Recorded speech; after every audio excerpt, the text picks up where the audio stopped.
2022 has seen a double-digit decline in new housing construction, and economists are saying that 2023 will bring a housing recession across the entire country. I'm Tony, and this is Real Estate Investing and Landlord News.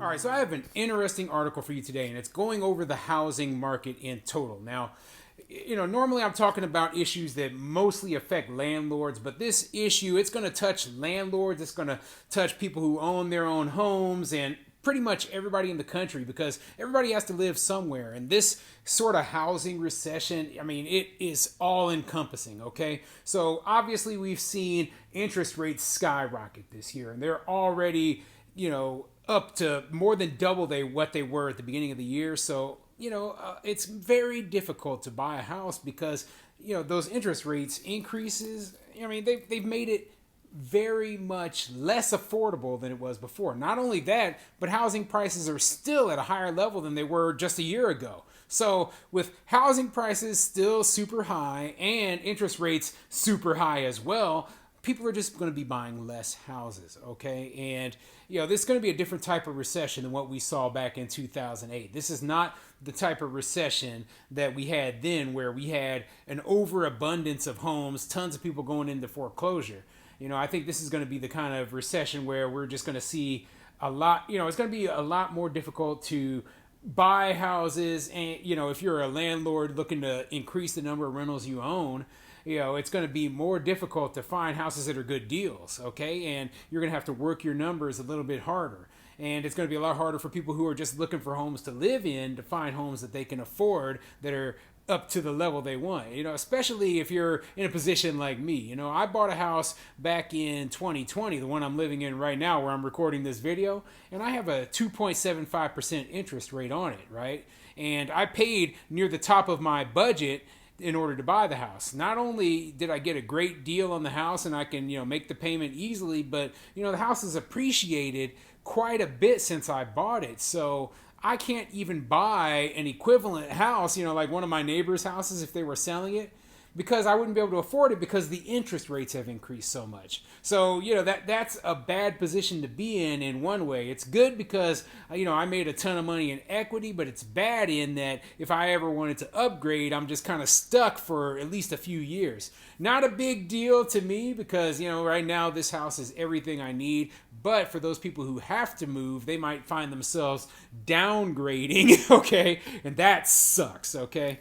So before I get into the article, go ahead, hit the like, subscribe button, and leave a comment down below. Let me know what you think. Do you believe that 2023 is going to be a year of, more housing recession? Do you think that homes are going to start popping up on foreclosure? Or what do you think is going to happen with this coming year? Obviously, I am not a psychic. I don't know what's going to happen. I'm hopeful that interest rates will decline. I'm not 100% sure that's going to happen, but we'll see, okay? So let's get into the article. This article is coming from thehill.com, and it says, Economists, a U.S. housing recession has already arrived. Yeah, they're saying the recession's already here, and there's a lot of indicators that they are correct. So let's get into the article and see what it says. This has been a year of watershed moments in real estate, and not the good kind. The Housing Market Index, a closely watched industry metric that gauges the outlook for home sales, declined to 33 in November on a 100-point scale, its lowest level in a decade, save for the first dystopian month of the pandemic. Anything under 50 spells trouble. A month earlier, interest rates on a standard 30-year mortgage passed 7%, capping the largest single-year increase in at least 50 years. Just to give you a sense of how far we've come, we started the year around 3%, said Michael Frantantoni, chief economist at the Mortgage Bankers Association. It has just been a wild ride.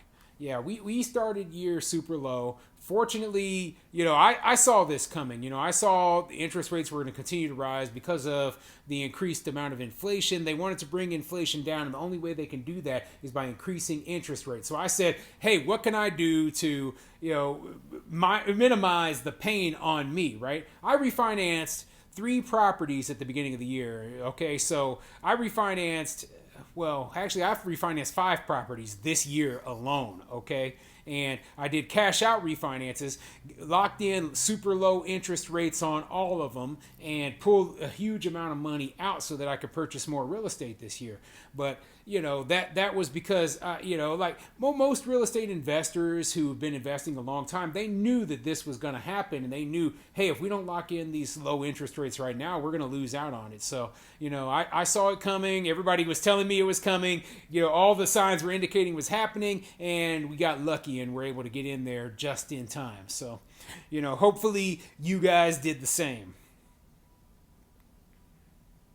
The difference between a 3% interest rate and a 7% interest rate amounts to $1,000 more in a monthly mortgage payment on a mid-priced American home, according to Nadia Evangelou, senior economist at the National Association of Realtors. Interest rates have retreated to 6.3% this month, seeding fresh hope for the few remaining buyers on a diminished housing market. After an unprecedented campaign of rate hikes, Federal Reserve Chairman Jerome Powell has signaled that the central bank will ease up. That's one reason mortgage rates are ticking down. The other is more sobering. Yeah, they say that the amount of increase in inflation has finally started to stable off. So hopefully, that means that the Federal Reserve Bank is going to stop increasing interest rates, and then banks are going to stop increasing mortgage rates. But I don't know if that's the case or not. I am not an economist, right? I am predicting that the mortgage rates are going to more stabilize, but we're not going to see those low, super low, sub 3% interest rates for a long time. I think we're going to probably be around 5-6% for the foreseeable future. Many market participants are forecasting a recession in the United States and many other places around the world, Frantantoni said. That puts downward pressure on the rates.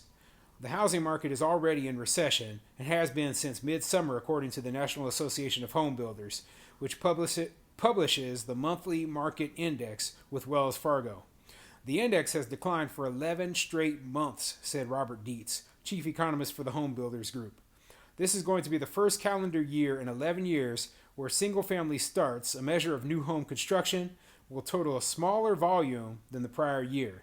He predicts a double-digit decline. Yeah, and that is tremendously different than what happened in the prior recession. Okay, I did another video on the recession just a little while ago, and it was talking about the differences between 2008 and this coming recession in 2022, 2023, okay? And one of the main differences is that back then they had an overabundance of homes that had been built, and that just made prices drop to nothing, especially when there was no demand for those homes, right? Well, the problem now is that they never built enough homes. There is this huge amount of demand, right? But they never even got close to the levels that they were building at back then. So the prices, they're not declining to the amounts that they originally thought that would, with these increased interest rates. Instead, there still is a lot of competition for the homes that are available. So yeah, it's a very different sort of recession than before. Now, it's going to be pretty bad for the home builders out there, and it's going to be bad for the people at the bottom rung of the ladder because they're not going to be able to afford much of anything, okay? But the people who are at the higher rungs, they might find great deals, okay? If you're a landlord and you're looking for a property and, it might be a higher end single family rental, you might get an excellent deal right now. There's, going to be some amazing deals out there that are available. Where the housing market goes, the broader economy follows. Dietz, Frantantoni, and others in the industry expect the nation to tip into recession, a state of economic malaise generally defined as 2 successive quarters of decline.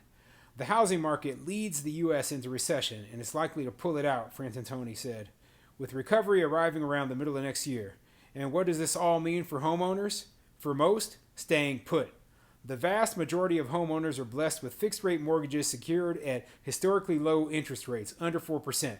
There's little incentive to sell.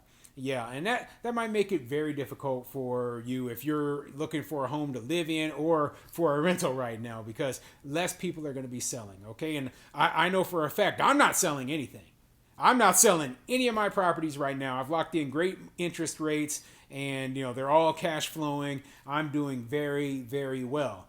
And I might still be looking to buy, and that's where the problem is. I invest primarily in single family and small multifamily properties, and there just isn't a lot available right now. Now, I might have more luck in the smaller multifamily than I would in the single family, because a lot of the small multifamily properties, the owners have adjustable rate mortgages, or they have 5-year balloon on their loan. So they're going to be stuck with a higher interest rate anyway. So they're going to try to sell them at the end of their loan term. So yeah, I mean, I might still be able to find some good deals in that class of property, but I'm not even going to be trying to find many single family homes going forward anyway. So yeah, interesting article. I think that we are headed into a recession, if not already there, as the National Association of Home Builders believes. And I just wonder, what do you think? Leave your opinion down below in the comments.